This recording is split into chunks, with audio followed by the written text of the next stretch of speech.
Last time ಹೇಳಿದ್ರಿ reiki energy pass ಮಾಡಿದ್ರೆ ಒಣಗಿರೋ ಗಿಡ ಕೂಡ ಬೆಳೆಯುತ್ತೆ ಅಂತ ಹೇಳಿದ್ರಿ, ಅದ್ರ ಬಗ್ಗೆ.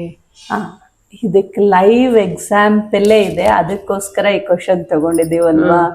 ಅದು ನಾನು ಹೇಳಿದ್ದಕ್ಕೆ ಅಂತಲ್ಲ, ಇದು ಎಷ್ಟೊಂದು ಜನಕ್ಕೆ ನಮ್ಮ ರೇಖಿ ಕಲ್ತಿರೋರ್ಗಾಗಿದೆ. ಬಟ್ ಅದಕ್ಕೆ ಸರಿಯಾಗಿ ದೇವರು ನಮ್ಮ ಪಾಟಲ್ಲೇ ಅದನ್ನು ರೆಡಿ ಮಾಡಿಕೊಟ್ಟಿದ್ದಾರೆ. ಲೈವ್ ಎಕ್ಸಾಂಪಲ್ ಕೊಡಿ ಅಂತ. ಇದನ್ನು ಕೊಡೋಕೆ ನನಗೂ ತುಂಬ ಖುಷಿ ಇದೆ.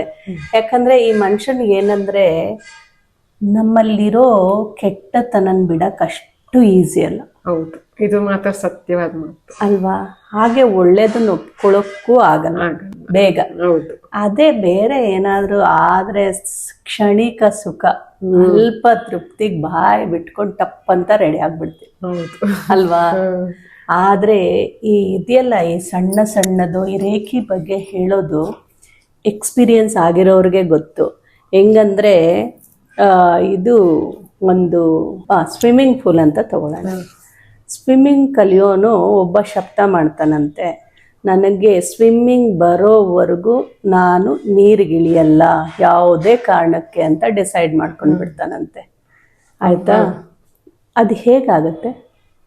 ನೀರಿಗಿಳಿದ್ರೆ ತಾನೇ ಸ್ವಿಮ್ಮಿಂಗ್ ಬರೋದು. ಅದೇ ಥರ ಈ ಆಧ್ಯಾತ್ಮಿಕತೆನ ಅನುಭವಿಸ್ತವನಿಗೆ ಮಾತ್ರ ಗೊತ್ತು. ಸತ್ಯ ಮಾತು. Certain experience can not be explain. ಅಲ್ವಾ.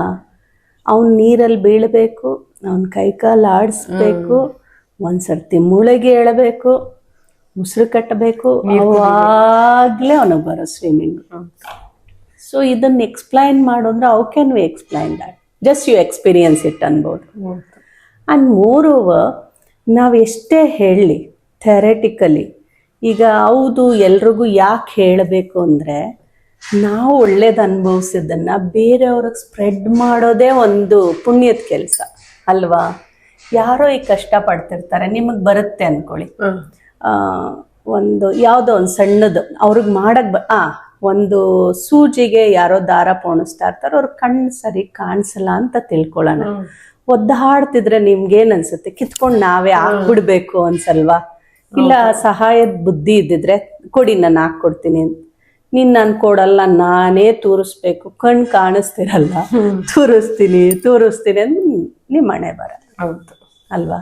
ಆದರೆ ಹೇಳೋದು ನನ್ನ ಕರ್ತವ್ಯ ಅಲ್ವಾ. ದೇವ್ರು ಕಳಿಸಿರ್ತಾನೆ, ನಿನ್ನ ಕಣ್ಣು ಚೆನ್ನಾಗಿದೆ ಹೋಗ್ಲಿ ಅವ್ರಿಗೆ ಸಹಾಯ ಮಾಡೋಣ. ನೀನು ತಗೊಳ್ಳಿಲ್ಲ ಅಂದ್ರೆ ದಟ್ಸ್ ನಾಟ್ ಆರ್ ಫಾಲ್ಟ್ ಅಲ್ವಾ. ಅದಕ್ಕೆ ಇದೊಂದು ಲೈವ್ ಎಕ್ಸಾಂಪಲ್ ಸಿಕ್ಕಿರೋದು ನಮಗೆಲ್ಲ ಸಖತ್ ಖುಷಿ. ಅದನ್ನೊಂದು ಸರ್ತಿ ತೋರಿಸ್ಬಿಡ್ಬೇಕಂತಿದ್ದೀನಿ. I will show that. ನೋಡಿ, ಇದು ಲಾಸ್ಟ್ ಟೈಮ್ ನಾವು ಇದಕ್ಕೆ ತಂದಿದ್ದು ವರಮಹಾಲಕ್ಷ್ಮಿಗೆ ಆಲ್ಮೋಸ್ಟ್ 1 ವರ್ಷ ಆಗ್ತಿದೆ.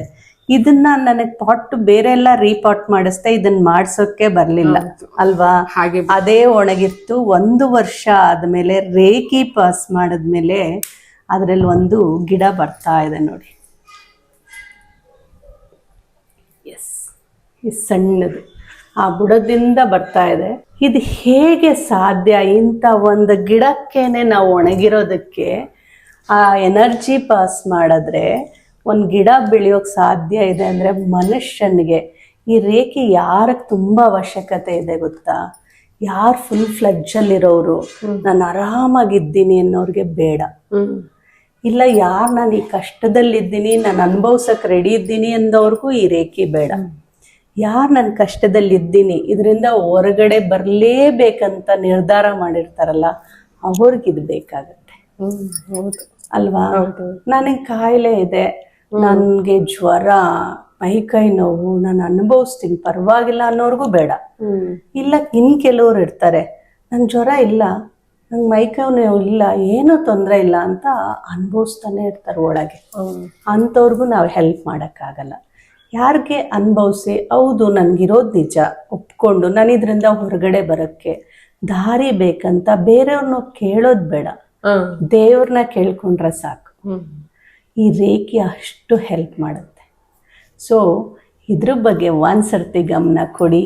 ಈ ಒಣಗಿರೋ ಗಿಡನೇ ಚಿಗುರಿಸೋ ಶಕ್ತಿ ಇರೋ ಈ ಅಗಾಧ ಶಕ್ತಿನ ಬಿಟ್ಬಿಟ್ಟು ನಾವು ಯಾಕೆ ಅನುಭವಿಸ್ಬೇಕು ಜೀವನದಲ್ಲಲ್ವಾ.